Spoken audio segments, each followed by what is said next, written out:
the advanced SPC path, right? So it's delivered through a flexible modular learning approach, which allows us to do this differently. And it combines a little bit of self-paced learning, a lot of instructor-led learning, hands-on learning lab, peer learning, right? The focus is engaging leadership, lean portfolio management, measuring the business benefits of SAFe, and fostering a culture of relentless improvement, kind of that Kaizen mindset.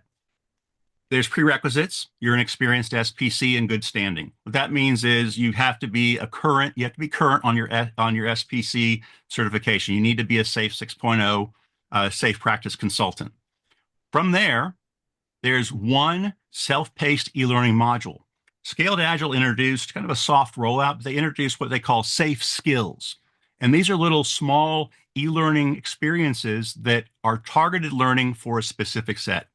There's a lot of great ones out there from, there's some great content. I think there's 3 or 4, maybe 5 on product management. There's one right here, which is writing effective OKRs. So when you register for the advanced SPC certification course, you'll get access to the writing effective OKRs. And you need to go through that little e-learning module as part of your learning journey. Then there's 4 instructor-led modules, right? First off, how do you actually execute a successful transformation strategy, right? A lot of us, myself included, we started our SAFe journey by doing some training and launching an art, but there may be more to keep in mind. And the more you plan up front for what this is going to look like 6 months from now, a year from now, 2 years from now, and how do you actually ensure that the change is sustainable? When people ask me, how do I measure success with SAFe?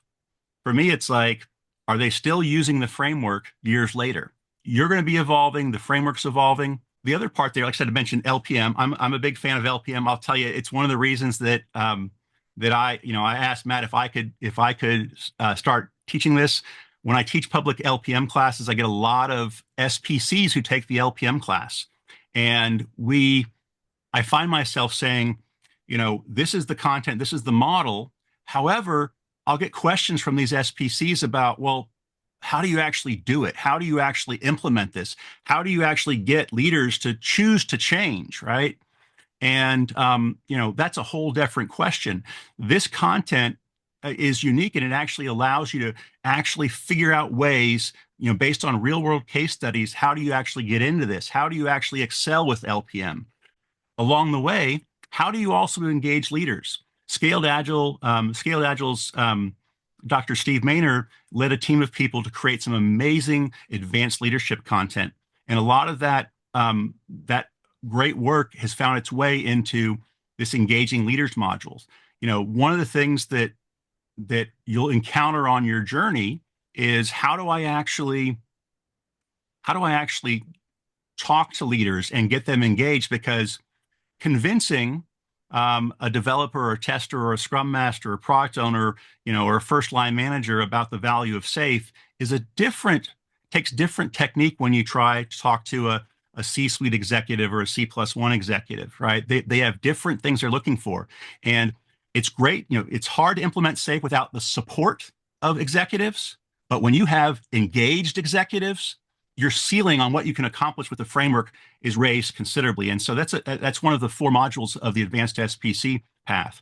And then the 4th one is really pursuing relentless improvement. And, this includes things like metrics, right? How do you actually continuously leverage these feedback loops to do better and better and better? So hands-on labs, contextualized learning, and things like that, which brings me to this last part.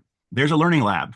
And so we've got the one self-paced, then we've got 4 about 4-hour modules on each of these sections here, the instructor-led. And then the 5th section, the 3rd day, if we do a 3-day class, the 3rd day is the learning lab. And this is much more immersive. It's peer-based.